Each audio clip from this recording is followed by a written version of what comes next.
Halo, boleh kita mungkin kenalan dulu ya. Ini dengan siapa? Aku sebelumnya kenalin Bu, nama aku Afif Rahmat Indonesia, dipanggil Afif aja. Kalau saya panggil Mas Afif boleh nggak? Kalau saya di sini namanya Amanda, bisa dipanggil Mbak Snel, tapi kayaknya supaya lebih nyaman kita panggilnya Mas sama Mbak aja ya. Boleh. Gimana nih kabarnya buat Mas Afif sendiri sekarang? Sekarang ini belakangan perasaan saya gimana ya Bu, Mbak ya? Nano-nano gitu gak sih? Maksudnya, jadi kayak belakangan saya tuh kayak happy banget. Tapi kadang pas lagi saya happy tuh kadang kepikiran kayak apa? Kalau dulu tuh saya pernah sesedih sesakit sesendirian itu gitu loh Bu. Jadi kayak ada momen gitu ya. Iya. Ini kalau boleh tahu pernah mengikuti konseling nggak? Kalau konseling pernah. Oh pernah. Berapa kali kayaknya? Ada mungkin 2 kali Mbak ya. Itu untuk permasalahan yang sama atau berbeda? Berbeda kebetulan. Karena udah tahu, mungkin Mas Hafiz sendiri juga udah ngerti ya konseling itu gimana sih. Nah itu kalau udah tahu individu atau kelompok? Individu. Oke, karena ini kita juga individu ya, kurang lebih sama sih. Kayak saya di sini juga konselor yang akan memfasilitasi Mas Hafiz, membantu Mas Hafiz dalam memecahkan masalah secara mandiri. Dimana kita akan terlebih dahulu awalnya itu untuk mengeksplorasi apa sih yang sedang dilakukan Mas Hafiz. Oke, terus biasanya Mas Hafiz ya sebagai konseling, gimana yang memiliki permasalahan untuk bisa dieksplorasi secara bersama-sama. Dan juga di sini ada asas kerahasiaan itu, jadi kita di sini Mas Afif cerita itu secara bebas aja, nggak usah merasa aduh nanti cerita maksudnya kemana-mana itu nggak perlu, karena di sini saya sebagai konselor memegang asas kerahasiaan, dimana saya nggak akan menyebarkan informasi yang diberikan Mas Afif ke siapapun, karena ya itu bentuk prinsip kerja saya gitu sebagai seorang konselor. Nah terus juga yang nyaman aja, enjoy aja, mau mengutarakan perasaannya kayak gimana pun, duduknya juga senyaman mungkin. Oke? Kalau gitu mungkin bisa gimana ya? Oh ya sama, saya izin mencatat boleh Mas ya, tujuannya untuk supaya saya bisa tahu nih informasi apa yang kiranya diberikan sama Mas Afif. Oke, gitu mungkin bisa apa menjadi apa nih yang lagi dirasain sama Mas Afif sekarang? Belakangan kan saya emang apa ya, senang aja gitu kan, karena udah semester 4 udah survive di 3 semester ke belakangnya itu amat sangat berat buat aku gitu Mbak. Belakangan juga teman-teman ya biasa aja, maksudnya yang kayak gimana saya juga lagi merasa baik-baik saja belakangan ini. Cuman ketika entah mungkin tabiat saya, sifat saya, ketika saya nggak baik, ketika saya lagi baik-baik aja nih, kayak ya udah I'm fine, I'm doing fine gitu, kayak dejavu atau gimana Mbak ya, karena saya sering ngerasa kalau saya lagi baik-baik aja nih pasti beberapa hari kemudian atau di masa yang akan datang tuh pasti bakal ada kayak boom gitu, kayak masalah segede-gedenya tuh kayak boom ke saya tuh gitu. Jadi yang bikin saya tuh kayak aduh pengen seneng, tapi kan katanya nggak boleh berlebihan, tapi sekalinya saya pengen seneng padahal udah biasa aja gitu, beberapa hari kemudian besoknya tuh kayak ada aja problem yang kayak aduh ini masalah kok gini gitu, ada masalah gitu. Jadi ya dari cerita Mas Afif tadi bilang kalau Mas Afif lagi baik-baik aja gitu ya, sekarang Mas Afif takut kayak kedepannya wah nanti kita bakal apa nih. Nah itu apa tuh yang mendasari perasaan yang apa ya, kayak jadi berpikir negatif akan kedepannya gitu? Kalau misalkan ditanya kayak gitu Mbak ya, mungkin mulanya tuh dari zaman awal masuk kuliah ya. Karena jujur kalau dulu saya dari zaman SD sampai SMA itu yang masalah pasti ada kan Mbak ya, namanya juga manusia, anak sekolah juga. Cuman nggak yang se-wow di kuliah gitu. Jadi kalau misalkan boleh cerita dari awal masuk kuliah, saya tuh ngerasa udah apa istilahnya kayak udah optimis gitu, kayak oh saya ngerantau, saya pengen punya teman baru, suku baru. Kan saya kebetulan dari Tanah Sunda ya, dan saya kayak penasaran orang-orang sana tuh kayak gimana gitu, kayak orangnya kayak gimana.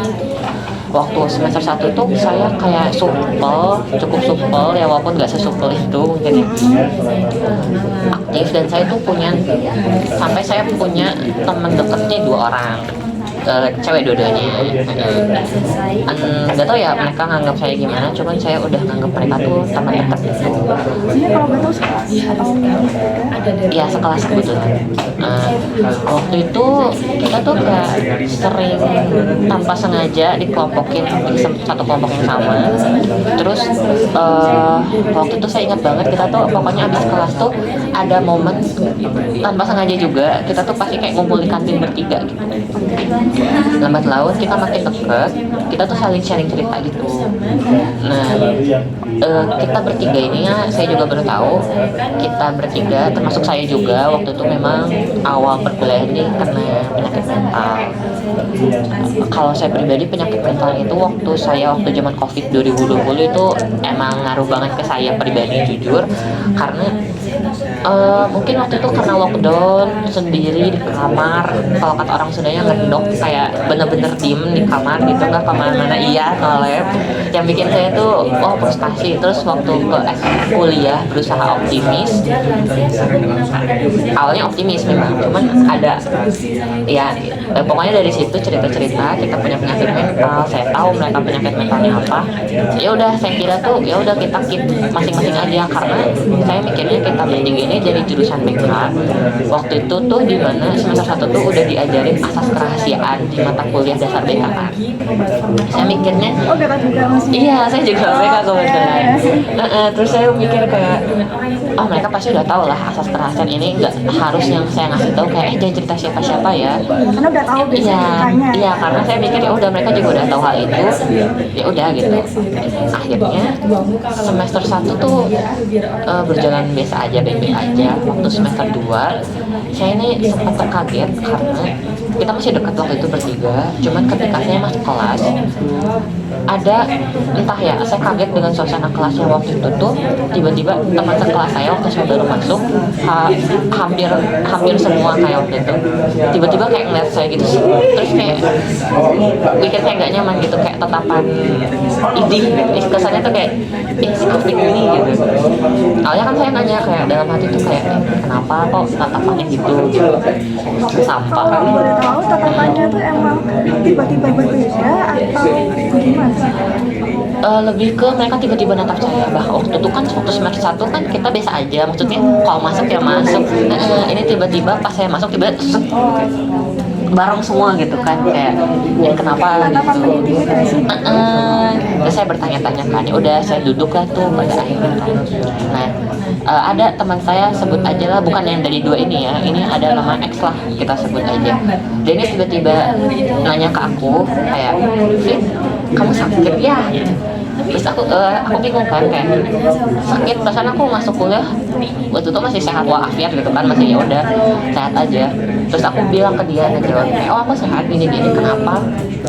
Oh, waktu itu kamu kamu dianterin si temanku yang cewek yang satu geng, ya mungkin bisa dibilang geng waktu itu ya mungkin kita sebut aja AB ya, si perempuan 25 ini.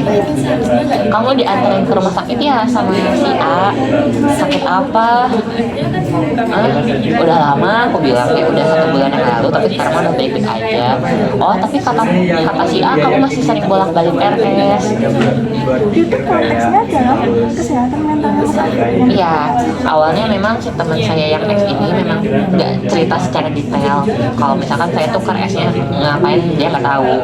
Cuman lambat laun bukan dia aja yang nanya aku blok dari RS, bahkan kayak ada 3-4 orang yang gak deket sama aku itu tahu kayak kamu blok dari RS nya sakit apa. Jadi kan sering banyak ditanya ya yang bikin. Taunya tuh dari si IT ini atau si X yang jadinya nyebarin ke orang lain? Kalau X pribadi kan dari A ya, mungkin dari X ini nyebar lagi. Iya, dari situ tuh saya mikir agak risih juga, soalnya kan ditanya kayak Afif kamu sakit ya gini bolak balik RS bla bla bla gitu. Akhirnya saya nanya ke si A pada saat itu kayak kamu sempat ceritakah ke anak-anak kelas kayak aku sempat sakit terus kamu pernah ngantar gini-gini. Terus jujur jawaban dia tuh yang bikin saya kayak agak ya anjir gitu, kayak anjir lah kayak gitu istilahnya ya gitu. Kenapa ya? Dia ngejawab kayak oh iya aduh Afif maaf ya aku keceplosan nggak sengaja katanya. Terus kayak aku sebenarnya nggak mau ngomong, cuman waktu itu aku lagi burn out terus ditanya sama teman kita, terus aku nggak sengaja keceplosan ngomong gini. Terus di situ aku tuh kayak ya at least gak usah ngomong gitu kalau misalkan emang burn out, diem lebih baik gitu. Cuman karena aku tipikal orang yang nggak nyerocos ngomong kasar gitu ya, karena aku itu tipikal orang yang kalau misalkan udah sekali ngomong lepas kasar itu pasti bakal nyakitin orang lebih lanjut gitu. Akhirnya ya udah aku kayak oh ya udah deh kalau gitu. Tapi abis dari situ sama aku di cut off, bener-bener aku silent treatment si A ini. Ya udah itu berjalan sekitar 2 semester kalau nggak salah, sampai semester 3 terakhir kemarin.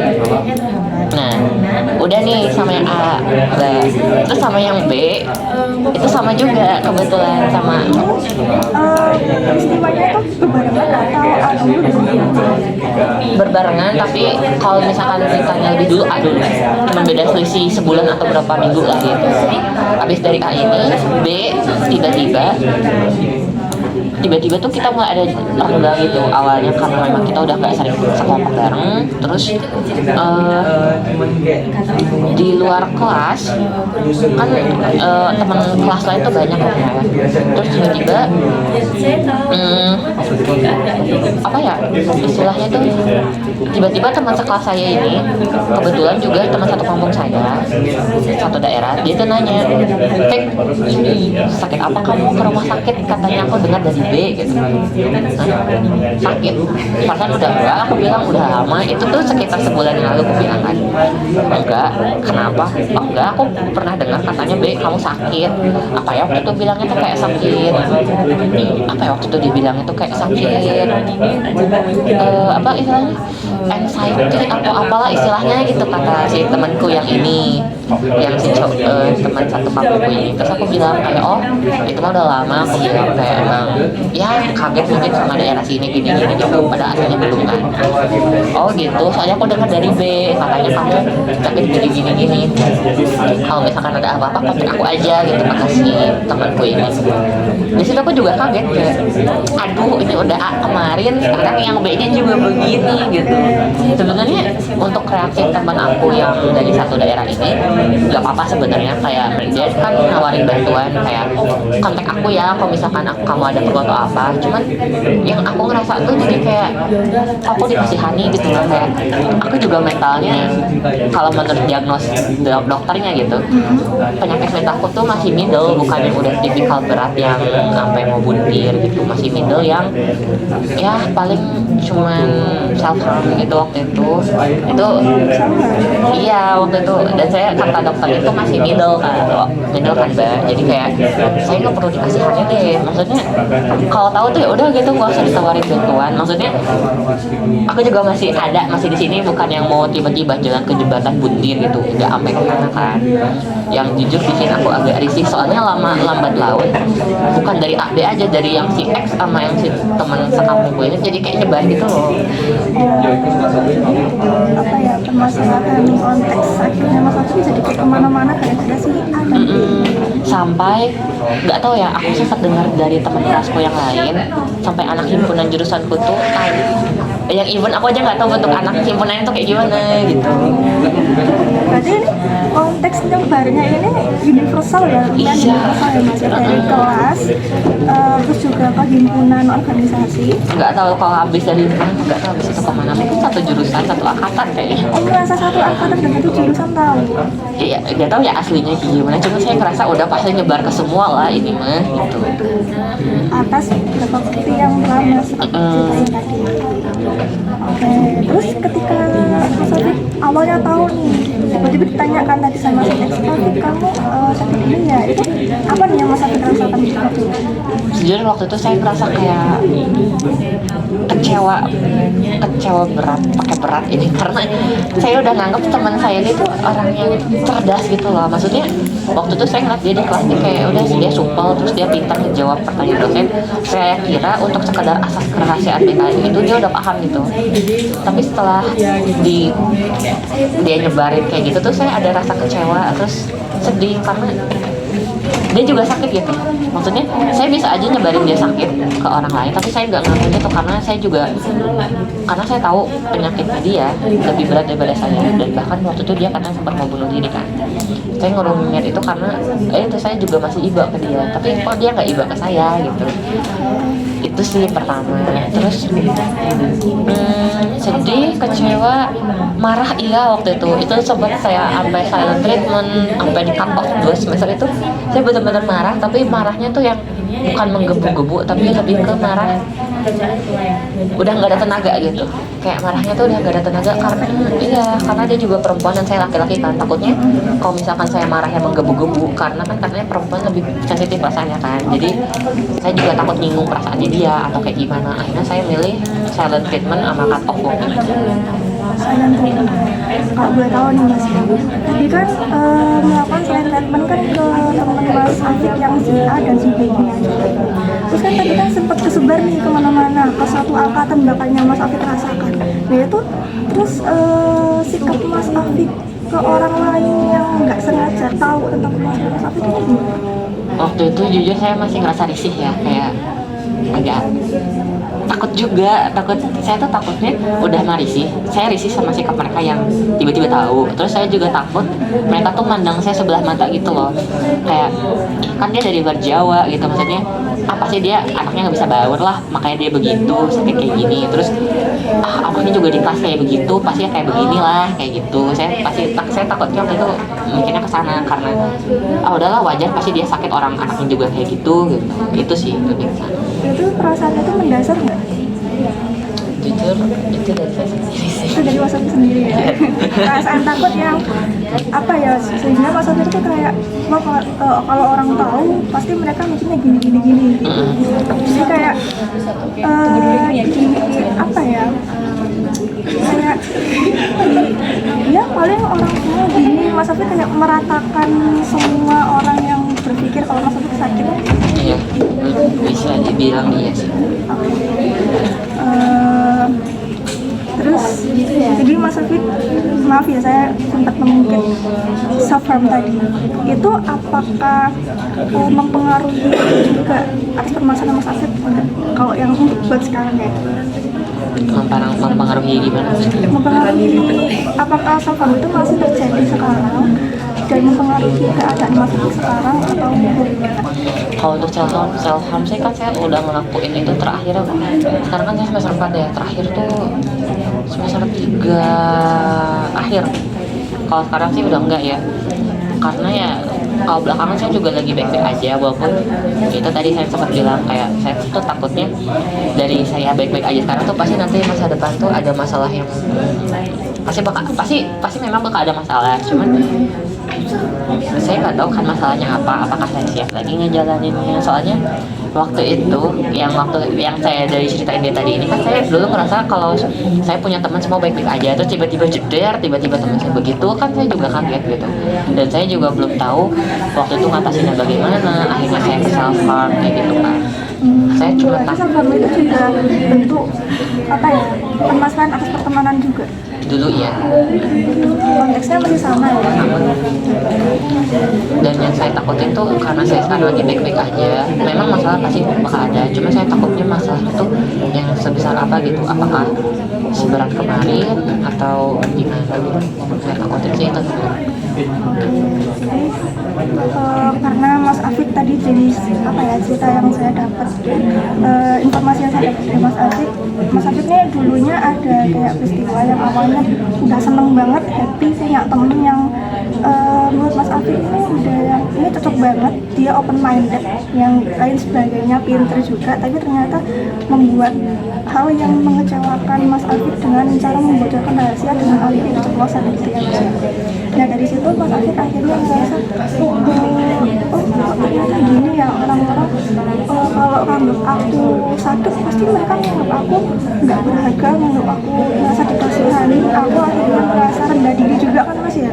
Dan itu yang membuat kedepannya Mas Afik takut kalau misalnya sekarang lagi baik-baik aja, senang-senang lagi, nanti pasti ada terjadi sesuatu nih nanti yang nggak diduga dan akan menyedihkan. Oke, dari situ permasalahannya cukup kompleks ya Mas, terutama tadi yang saya dengar ada soal juga yang permasalahannya juga pertemanan juga ya. Kalau gitu kayaknya dari informasi yang Mas Afik berikan ini, saya pertama terima kasih ya, kayak Mas Afik bisa menceritakannya secara luas, secara apa ya, terbuka lah istilahnya. Terima kasih banget. Dan di sini saya berharap kedepannya Mas Afik untuk bisa merubah sikap-sikap seperti itu, karena ya balik lagi itu kurang baik untuk diri Mas Afik, karena ya sampai kapan mau berbeda juga. Oke, itu apa ada yang ceritakan lagi? Mungkin sedikit lagi enggak ya?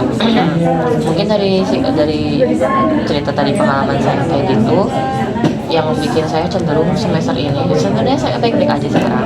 Entah ya orang lain mikirnya kayak gimana, cuman saya ngerasa ya suasana kelas juga udah adem, terus saya juga udah biasa aja. Maksudnya tatapan-tatapan mereka di masa lalu ya udah, mungkin mereka melihat saya ya cakep atau gimana, mungkin lah saya berpikir positifnya ke sana biar gak negatif thinking terus kan. Cuman apa ya, maaf saya lupa tadi ngomong apa. Karena pengalaman dulu itu saya jadi apa sih yang nggak percaya orang, apa mbak, saya lupa ya. Sorry, trust issue. Mungkin saya lebih sering trust issue ke orang baru aja gitu. Maksudnya saya kan di kelas juga belum akrab banget sama semua ya, yang benar-benar klop gitu. Memang mungkin susah juga di kuliahan. Cuman ketika ada orang yang berusaha deket ke saya kayak nyapa atau gimana, ramah ke saya cuma ramah seadanya aja, karena saya juga masih agak ketakutan dikit. Jadi ada kayak benteng gitu. Ada mungkin saya juga takut defense-nya Mas Afik. ya saya tanpa sadar juga bikin defense yang tadi mbak bilang juga. Jadi ya itu sih mungkin pengaruh dari dulu mungkin ya. Tapi sebenarnya saya juga pengen akrab sama mereka dan gak ada kesalahpahaman dari mereka. Mungkin saya juga sempat dengar dulu ada teman saya yang nanya kayak ketika saya seadanya bersikap ke mereka tuh, mereka nanya kayak Afik kok gitu ya, terus kayak padahal aku udah nyapa lah tapi Pak Afik gak denger ya. saya waktu itu kayak Kurang 1 menit lagi.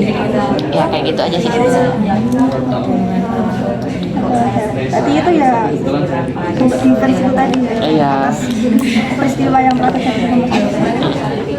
Oke, karena pada waktu juga Mas Afik ya, terima kasih atas waktunya. Mungkin nanti kita bisa lanjutkan di sesi konseling berikutnya.